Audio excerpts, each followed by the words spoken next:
As the rain continued to fall at the SCG on day 3 of the Test match against South Africa, cricket fans and commentators began to question the scheduling of the summer of cricket. It's something Shane Warne mooted well before his tragic passing, and as rain continues to fall in Sydney, it's proving logical.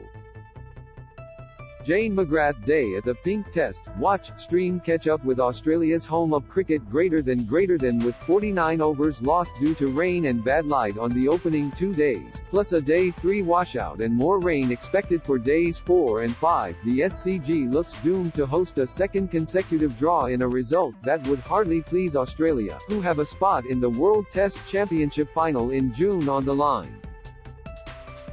Day 3 of the New Year's Test in Sydney has become known as Jane McGrath Day as everyone gets dressed up in pink to support the McGrath Foundation.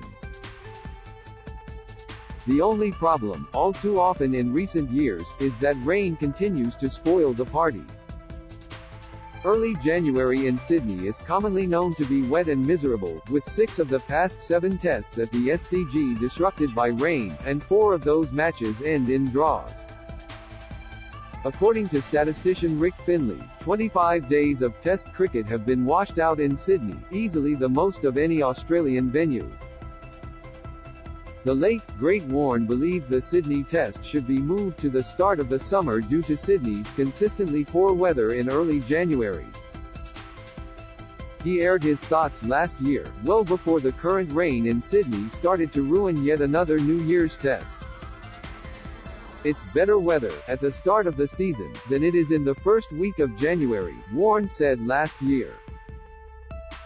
It just seems to always rain in the Test match. It's such a beautiful venue, such a beautiful city. Imagine if the tourists, and any opposition team, came here to Sydney and had 10 days on the harbour and loosening up, getting ready and then play the first Test in Sydney rather than the 4th Test always in the new year. Maybe it's time for a change. I know Australia won't want to lose that first Test match in Brisbane, but it hasn't been that well attended the Brisbane Test match either. Whereas maybe Brisbane could be the New Year Test match and Sydney could be the first one.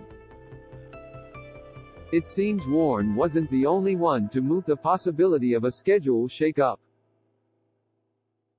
On Friday, Sen cricket commentator Gerard Whateley suggested a reformed men's cricket calendar to better suit the conditions of the cities in which the Australian team plays. I would finish the Test summer in Adelaide. I would defer to those who study weather patterns as a starting point, Whateley said on radio. I think I would have this test in early December in Sydney. I would make it a pink ball test to match the Pink Test. This has become the Pink Test, so make it day-night. I would bring the summer to its climax in Adelaide, and I would probably make that a pink ball test as well. Whateley said the statistical likelihood for rain in Sydney at this time of year makes the decision a no-brainer. This is the problem, it's well patronized, and it's a fixture on the calendar, but it's 5 times more likely than any other city in this week to be disrupted by rain, he said. At what point do we say, hey, we have the evidence here, it's not quite the spectacle it should because of the weather? Start at the Gabba, come through Sydney, then go to Perth, Melbourne on Boxing Day, then bring it to its full fruition in Adelaide. But Cricket Australia CEO Nick Hockley, the person with the loudest voice at the scheduling table in Australia, doesn't see it the same way, dismissing any suggestions the SCG Test should be moved from its traditional time slot. It's an iconic event on the sporting calendar. People plan their entire holidays around it.